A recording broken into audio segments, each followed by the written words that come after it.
Who am I? Great introduction. Love bios. Actually, no, I hate bios. You write bios at a time and you feel so silly when they're written. But who am I? So, my name's Will. I'm married to Madeline. I'm the son of Helen and Terry, both now deceased. I have 3 children, Jamie, Nairi and Owen. I love football, Glasgow Celtic. For Arsenal fans in the room, that's a team that actually wins something. Okay, a Scottish context, and I will take that one on chin. I love rugby, I love sports, and I love my family, and I love holidaying in the south of France. I'm also the director of the Violence Reduction Unit. That's not who I am, that's what I do. And that's a big difference. We're here to talk about partnerships today, and we've heard a lot, and some of this will replicate what I'm going to speak about. Partnerships, I don't like as a word. I don't like co-production, I don't like collaboration. What we're essentially talking about is relationships. We're talking about a relationship you have with the community, you're talking about relationships you have with other services, you're talking about relationships you have with your teammates and your colleagues. Partnerships run on relationships, they don't run off strategies. Strategies are pieces of paper with lots of lovely boxes with lines drawn between them, and outcomes and frameworks, etc. But unless the relationships are right, partnerships won't work. So, as a director of the Violence Reduction Unit, I probably have one of the worst job titles in the world. It's a kind of a negative, a deficit. I was at a conference recently, and the person speaking before me had the job title of Director of Happiness and Positive Life Choices. And I thought, brilliant, I want that job title. So today I'm the Director of Happiness. So anyway, on about happiness, I'm now going to talk about violence. A few years ago, we were invited down to London, post-London riots, to brief the Cabinet on what happened after the Mark Duggan shooting. And we were asked, why was there no violence in Glasgow? Why was there no gang fighting in Glasgow? And there was gang fighting in London and Manchester, and I think Newcastle and a few other places. But why not in Glasgow? And the glib answer was it was raining. But the reality is we asked them a simple question. If you can tell me why violence occurred, don't give me the gang answer, tell me why the violence actually happened. We'll tell you why it didn't happen in Glasgow. And the problem is they weren't asking the right questions. What they were doing is we're jumping to solutions and jumping to answers. So they jumped to us because we run a successful gangs partnership approach in tackling gangs in Glasgow. So we'll speak to the Violence Reduction Unit because they know about gangs. They know about how to tackle gangs, they know how to work in partnership and collaboration. But for me, that was irrelevant. You can apply any evidence-based solution and it will fail if you haven't asked the right questions. So on our way down, we looked for a couple of quotes. And the quotes were, what's happening to our young people? They disrespect their elders, they disobey their parents, they ignore the law, they riot in the streets, and their morals are decaying. The world is passing through troubled times. The young think of nothing but themselves. As for girls, they are forward, immodest, and unladylike in their speech, behaviour, and dress. I would suggest you could probably read that in any kind of comment section of papers like the Daily Mail or the Telegraph. You would read these comments from Worried Well from Surrey. The reality is this. 5th century BC, 13th century AD. We've always looked on our young people with suspicion. We've always looked on it through this rose-tinted spectacles that things were better in the past. Regardless of the current recorded crime situation, we're now living in a society and a world that's safer than ever at any point in history. We have less violence and less homicide and less murders through war, through interpersonal violence, through domestic violence, and anything else, per head of population than any other point. But we still worry about it. I work for the Violence Reduction Unit. I would like to see violence reduced to 0. That's our ultimate stretch aim. But we also accept what we can do is just affect it and change it and reduce it. And that's what we do. We also work for the Violence Reduction Unit, not the Violent Crime Unit, because crime is a recorded artefact. If you want to reduce violent crime, that's actually dead easy. Stop recording it. Reclassify it. Tweak the figures. And I'm not suggesting that any forces have actually did that. You can take your own assumption from that. But if you want to look at violence, you have to look at it in the round. We look at it from bullying in the playground to suicide and self-directed violence. It's all a continuum. They all have the same underpinning behaviours. They all have the same underpinning causes. And as Michael Marmot described, the causes of causes behind them. And you need to have a deeper understanding, asking those right questions. So who are we in terms of what we do? This was us back in 2005. We started off with 2 directors, Karen McCluskey and John Carnahan. The reason we had two directors is because both of them wanted to be in charge. And both of them were. It was a great partnership. Then we had two analysts, myself and another, two police officers, a comms manager and an admin.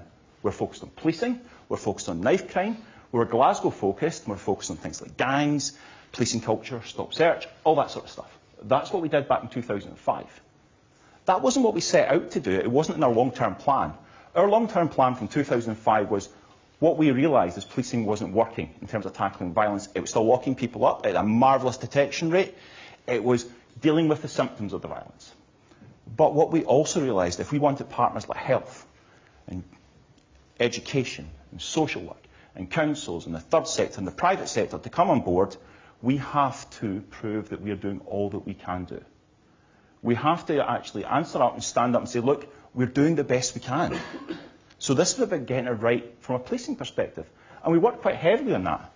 If you look at the VRU now, in terms of what we do, slightly different.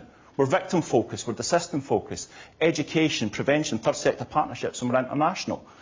We're on partnerships or relationships with Medics Against Violence, the NHS. We've got our own social enterprise for employing people with criminal convictions. We do education training with Education Scotland, and over a third of the high schools in Scotland are adopting a bystander approach, encouraging community and social efficacy for people to stand up against violence in all its forms. We also do this now, and we do this in certain areas of England as well. We're on our One Community project, which is looking at the BME issues, started off from FGM and now into things like looking at young people in the BME communities and the distinct pressures that they're facing. We work with primary schools in a nurturing context. Some of our primary schools in East End of Glasgow have some of the highest rates of things like ADHD or autism and other behavioural issues. We work with the schools because actually at the same time in these schools, their parents are also things like connected to organised crime. Their parents are also highly criminality.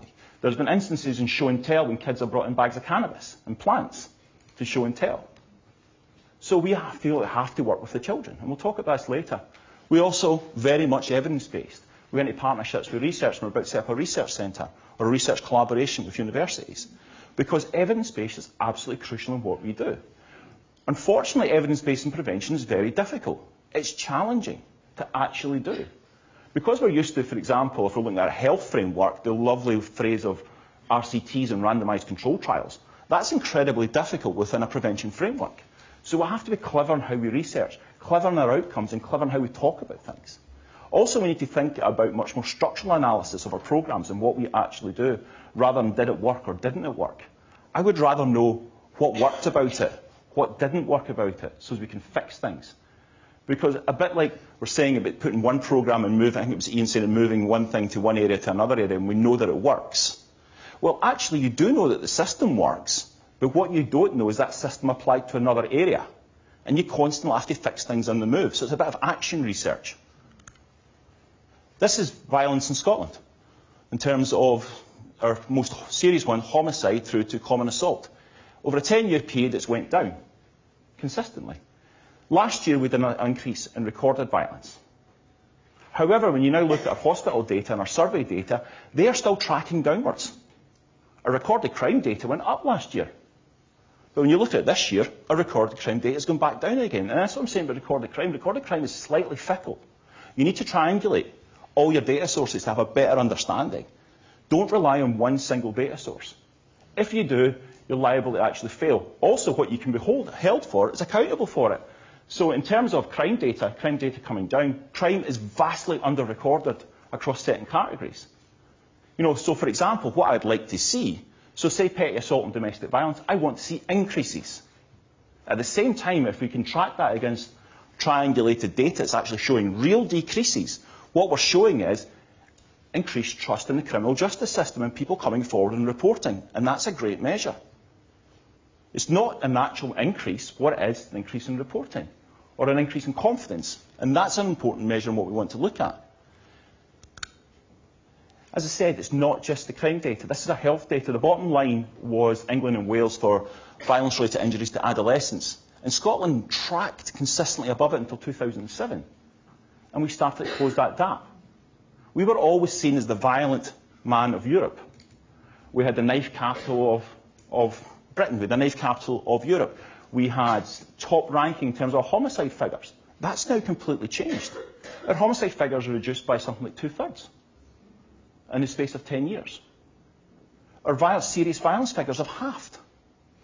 Our numbers going into A&E and going out to presentations for admission for hospitals have reduced. So these things are possible in terms of what we're doing, and it's still happening, albeit at a much slower rate. Because essentially what we've done is we've tackled low-hanging fruit. We've worked with communities, we've worked with young people, we've helped to change perceptions towards knife crime, we've helped to change perceptions towards violence. And all of this has had a cumulative effect. But what we're now faced with is those difficult areas. Susan McVie from the University of Edinburgh has done some quantitative analysis on this. And what she suggests, and her team have suggested, is about 56% of all crime in Scotland is accountable for 0.8% of the population. 0.8%, that's less than 50,000 people. I have 17,000 police officers, about 4,000 civilians, that's just working in policing. You include how many people's working in health, how many's working in criminal justice, how many's working in social work, how many's working in education. Surely it is not beyond us to work with 50,000 people. Now, some of those 50,000 people may require criminal justice solutions, may require go to prison. Some of them won't. And it's not just about applying one solution to it, it's applying, understanding the question, understanding the drivers, and working in partnership to that. This is knife crime statistics. Since 2007, our highest grouping was our 16 to 20-year-olds, then followed by our 21, etc., then under 16s. If you look at the tables on the side, 2007 to 2016, under 16-year-olds, 70% reduction in that age group carrying knives. All the way down, reductions all the way down the line. When you look at the bottom table, it's a slightly different story. In 2007, those over the age of 41 only accounted for about 12% of the knife crime. They now account for 23%. Now, it's not because that number's growing, that number's still coming down, but it's not coming down as quick. So what happens is you have a flattening of the curve. So initially that huge spike, and then down. And it's now getting flatter and flatter and flatter. Our biggest grouping is still young people, but it's not that much different. Because young people's attitudes have changed. We've not impacted on the attitudes of those who are outside that grouping. Because our initial strategies were targeted towards schools, towards youth groups, towards areas where we can actually impact upon behaviour, we can actually use what we know in behavioural science, whether it be nudge theory, whether it be anything else in terms of group work, etc. The hard to reach, those that are not in education, those that are not in youth groups, that kind of 20-year-old, those that are still involved in criminality, how do we reach them? It's really hard. You can't reach them by traditional means. You can't reach them by, they don't go to youth clubs, they don't go to school. We used to think, well, actually, maybe we target job centres. But actually, job centres are now becoming a thing of the past as we go to a more online world. So how do we target these groups? And so uniting the next swathe of attitudinal change, you need to work at this area as well. Crime is coming down. It's been coming down for years. When I say crime, I mean traditional crime. We can talk about new crime or outsourced crimes, I like to play it in terms of cyber crime. It's been coming down. But if that's the case, so should demand. So should prison. The reality is different. Crime comes down, demand goes up. Prison remains roughly the same. There should be a linear relationship between the three of them, but there's not. Reasons? Thousands of them. Fear, welfare, poverty, public sector reform, mental health, ageing population. You could put any number of drivers behind there that's driving demand. Policing used to be the service of last resort. It's now the service of first resort. Stuff about mental health and policing is really critical to this. I've heard comments of things like as much as 60% of what we're dealing with in terms of call-outs is mental health related. That's a big proportion of what we're spending our time and resources tackling. Now, how do we do that? Well, you've got two choices. One, you invest in perhaps a strict triage mental health service that actually works in tandem with the police and the emergency services. When you've got specialists to go out and do this, that requires money. What chief constable here is going to give up their budget for that? Who wants to give up 60% of their budget for street policing to actually put into mental health services?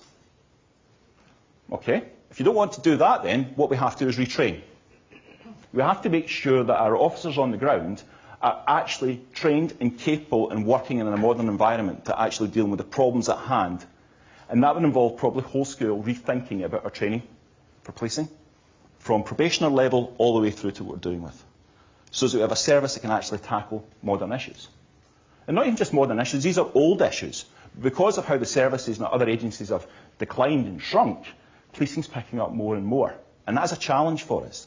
But it's a challenge that can be resolved. It's not insurmountable. You've heard this phrase a lot this morning, the wicked problem. The wicked problem is crucial to understand from a performance perspective. The wicked problem, as I said, it's intractable, it's a complex problem. Examples of that are ageing population. We all want to live older, which is great, so we invest in our health, we invest in healthy eating campaigns, exercise, lots of different things. We all want to live older. There is a consequence to that. We now shift it from a health aging problem to a fiscal problem. We have increasing bills in our healthcare. We have increasing bills in our pension. We have a pension crisis because we're living older. So we need to change things. Education. Education is the best route for young people to have a most positive chance in life. But if they're missing school and don't want to be there and we force them to be in school, they can have a knock-on effect on the other children in school. So you've created a problem from one individual to a problem of group. What you need to then do is reinvest in services and help for that family and the young people that are actually brought into school to actually understand the reasons why they don't want to be there. And when you see an example of that from Ian earlier, when he was talking about the little case study with the fixed penalty notice and actually looking at the real drivers of it. So you need to think through the problems.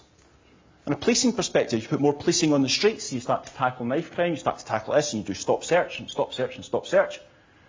You can create mistrust and problems in the community. You can also force the crime indoors.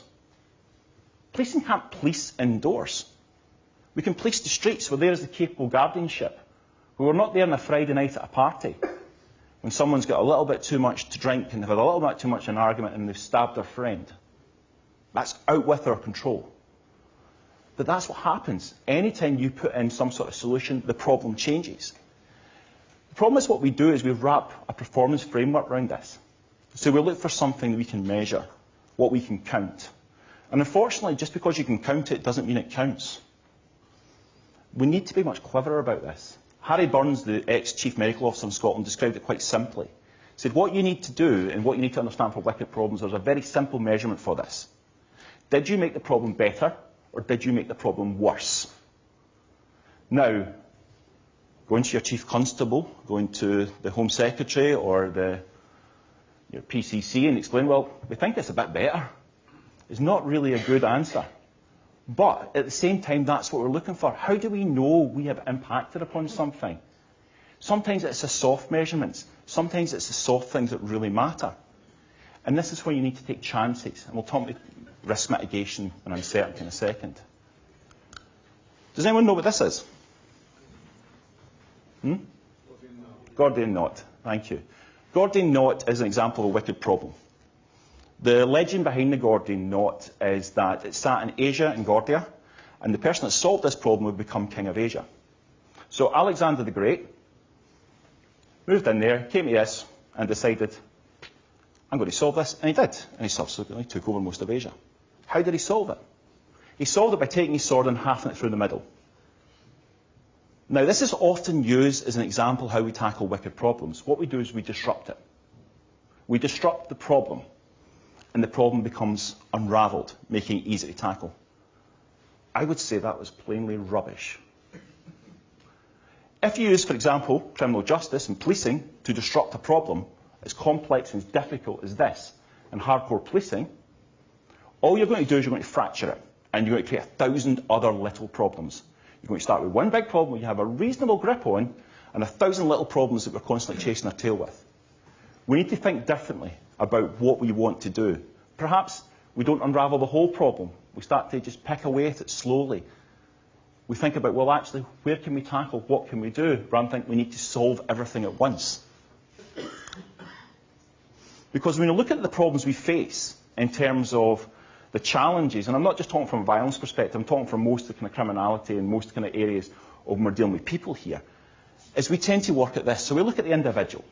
We look at their poor behavioural controls, their communication skills, their substance abuse, or whether or not they're a victim of maltreatment, their history of violent behaviour, impulsiveness. So we concentrate on an individual level. But individuals do not exist in isolation.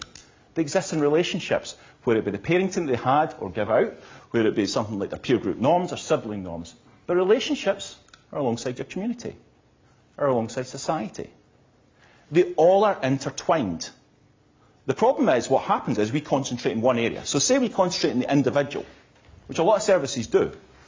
Take drug treatment programmes. We take someone out their system, we put them into a nice rehab centre and we deal with their drug treatment. They're there for a number of weeks. The physiological addiction drops, we start to deal with psychological addiction. And then after, say, 10 weeks, they're out and they're back. And then they go back in the same relationships, the same community, and the same society. And it ultimately fails. Because what happens is, although we've addressed this one area, these other 3 areas are putting pressure on people all the time. And it's causing high rates of failure. Now, I'm not saying that it's everyone's responsibility to work across all of these areas, because it plainly isn't. But we need to consider that. This is why we work in partnership. This is why we work together in relationships, whether it be a relationship with a government, relationship with local government, and more important, relationships with our community. Because if we want to tackle these wicked problems, we've got to understand there are 3 models of this. Firstly, there's the leadership model of the top-down hierarchical leadership.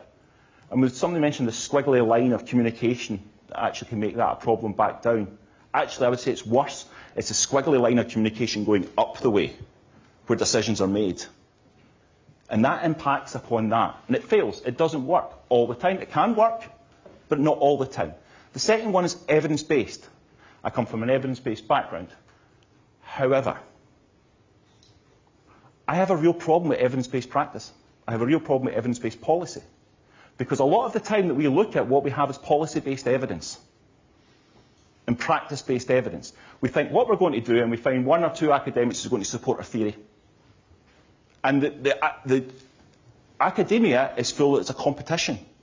We need to be much more collaborative and work with academia. And that's the traditional view of it, and academia is changing. It's become much more action-related and much more intertwined in what we do. So it can work. But the most important aspect for me is ground-up building, asset-based development, working with your communities. And that communities is just not only communities of practitioners, it's communities of victims, it's communities of offenders. God forbid we work with offenders. If you want people to desist from crime, have an understanding of them. Look, talk to them about solutions. Our job is to help our communities make things better, not to impose on them, to actually work with them and actually be able to deliver on their behalf and work with them in tandem. True co-production is incredibly difficult. We talk about it, but co-production at its very base level is using individuals from communities that we want to impact to not only design, but run the service. They are integral to both sides. We often sometimes use them in the consultation and sometimes use them in the running of it at a generally low level. No, it has to be a real equal partnership. And we're not used to that. But there isn't a service, and this is not unique to policing, there isn't a service that is. Our partnership delivery models are like this. Hierarchical or a nice wee hub. Brilliant. As I talked about earlier, they're lovely boxes on papers. That's partnerships. Partnerships are messy. Talked about the complex picture early on in terms of the messiness and the structure and the chaos. They're like neural nodes. They change all the time. They are dynamic. They're based on relationships. They're based on emotions. They're based on, well, actually, what am I going to get out of this? You know, it's not necessarily about shared outcomes and shared vision, which are really important. And we talked about shared accountability. Actually, no, what I'm talking about now is personal accountability. I think your personal accountability and your personalness is actually more important than shared. Yes, you can share the vision, what you want to do, but we all must take responsibility for where our partner role is. And we must work together, but also be comfortable with this. Be comfortable if things are not clear and not simple. Partners are riddled with words and buzzwords and strategies. And this word has come up several times. Down the bottom here, trust. This is about 15 different documents on partnership.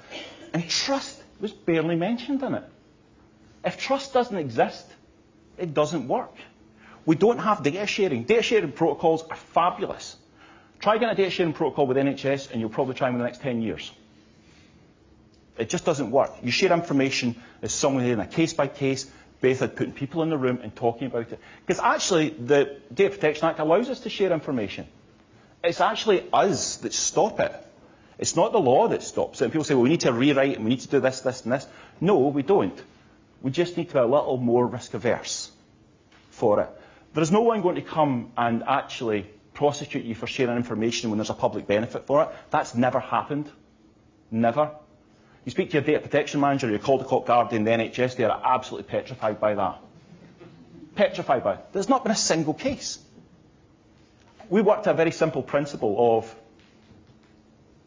it's better to apologise than seek permission, because sometimes seeking permission can actually cause you a lot of stress and you'll never get anything done. This is absolutely about risk mitigation. We have to have empathy in what we're looking at. We have to have a deep understanding and speak to people and talk to people, understanding the problems that we want to tackle, no matter what that is, whether it be violence, whether it be CSE, whether it be cybercrime. It doesn't matter. We have to have an understanding of it. We've got to be able to prototype solutions quickly as well, because the ground changes very quickly. We can't spend too long planning. When we did our gangs project, the pure project manager was given 3 months to plan this and get it off the ground running. He went white. Because if we were still to plan it, we'd probably be planning it 10 years later. Because we'd never have all the partners around the table, all the sharing protocols, everything in place. Prototype, move on, do. But be open, because you'll have failures, you'll have mistakes. That happens. Learn from them.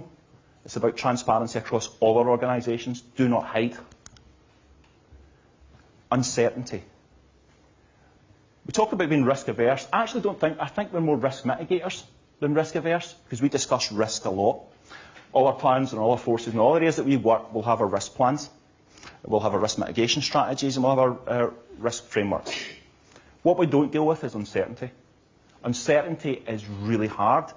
You know, it's like going, I think it's going to work. I'm not sure. Okay, I'm not wanting to bet all of, Police Scotland's budget on something that's uncertain. But if we're working in small innovations and actually trying to learn and cascade out, let's take a chance. Let's go, right, okay, the evidence is there that this approach may work.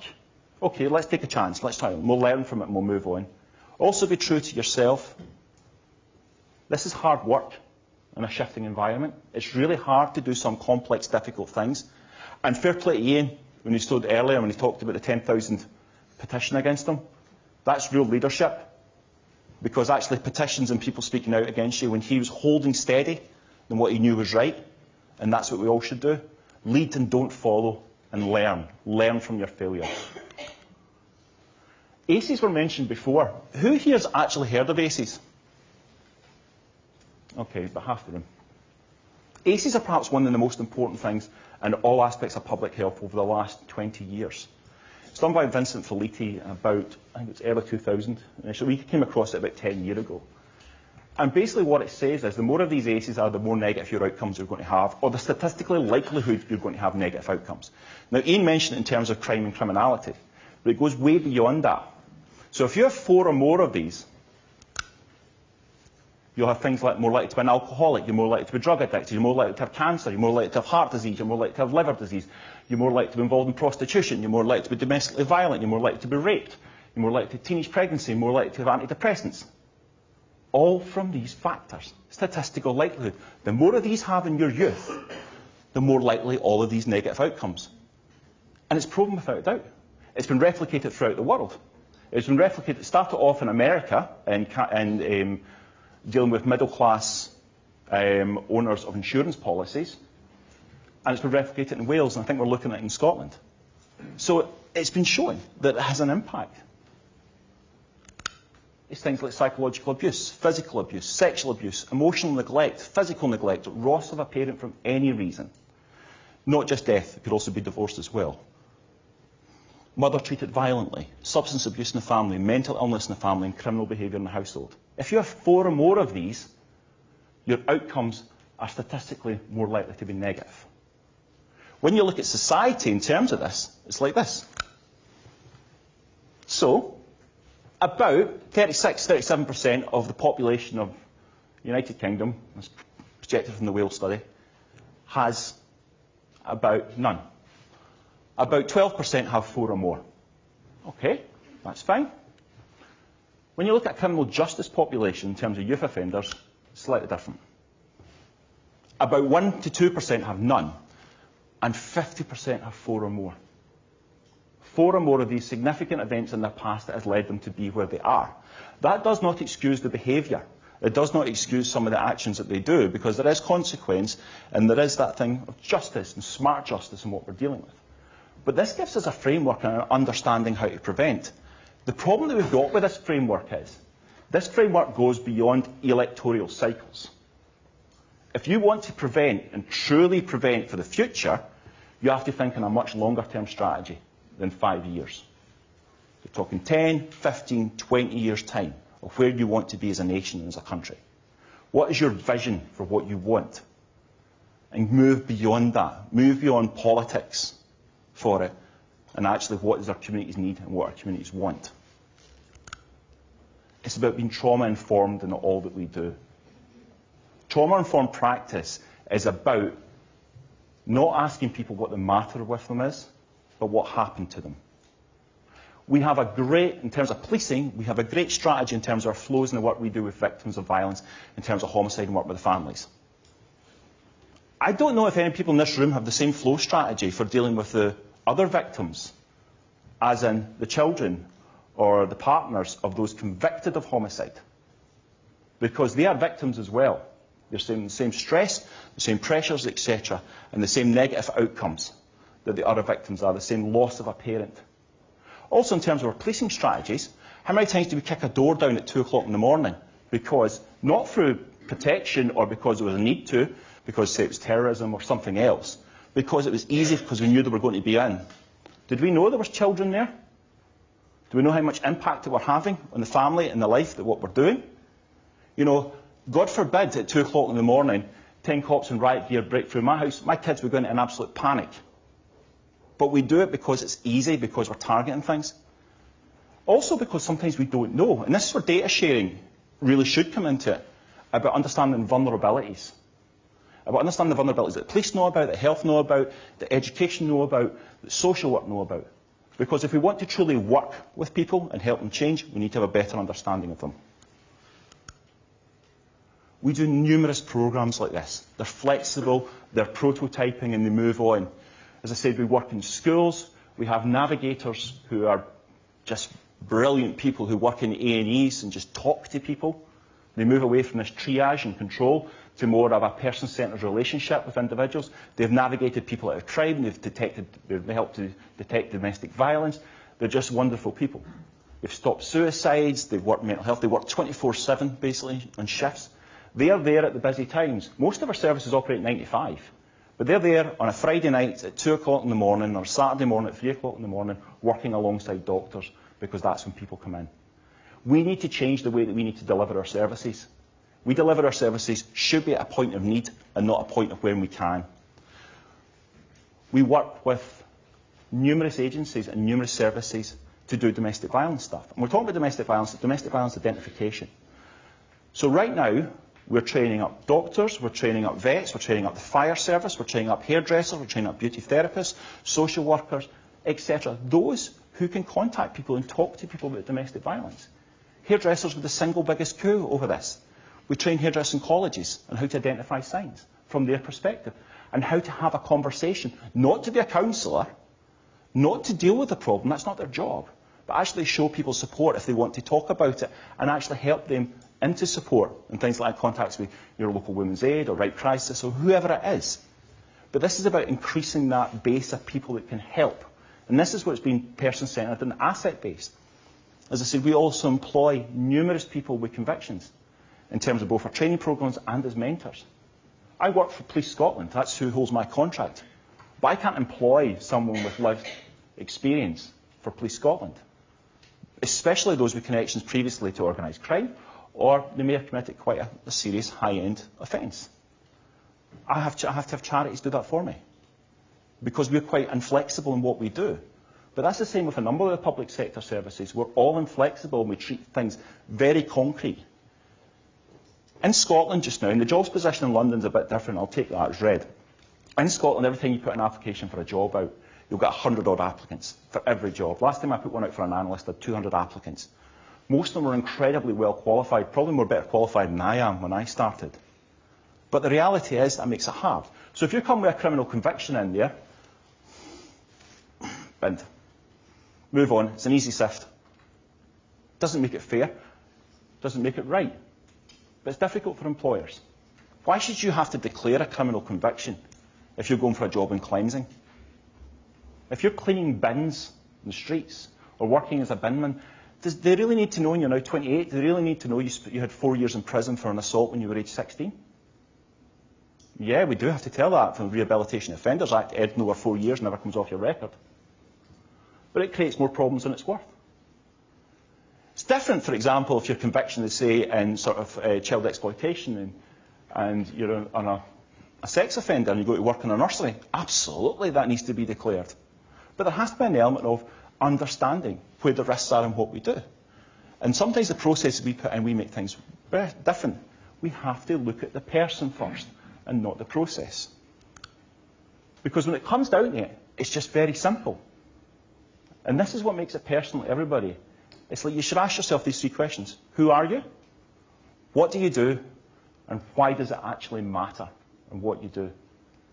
Because going back all the way back to the initial title of the presentation of If Not You, Who? There's too many times you'll go to meetings and partnerships and we're full of nodding heads and people going, yeah, that's really good. Yeah, we want to do that, and nobody does anything. Stop looking at other people and just look at yourself and see what you can do. And that's what we all need to do. That's the only people we control. It's the only people we have real influence over is our own behaviour, our own outlook, and our own emotions. And if we can affect ourselves, it'll affect other people. Thank you.